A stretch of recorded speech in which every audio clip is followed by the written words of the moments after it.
అరే మామ, మీరు పైసలు రెడీ చేసుకోండి, నేను గురుగారి దగ్గర అపాయింట్మెంట్ తీసుకుంటాను. ఏమంటావు మామ? అరే మామ, మా బతుకులే బీడి బిచ్చం కళ్ళుద్దరు అన్నట్లుంది. మేమే ఆడ పెట్టుకునేటట్టున్నామా పైసలు? మీరు ఆగుండ్రా మామ, నేను పెట్టుకుంటా మామ.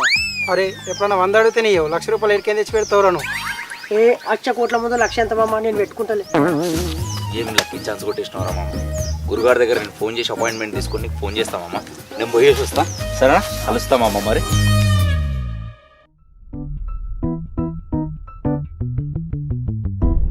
చెప్పు మామ. రే ప్రసాద్, నేను ఇప్పుడే గురుగారు కలిసినారా? అయితే రేపే మంచి రోజు ఉందంట. అవునా?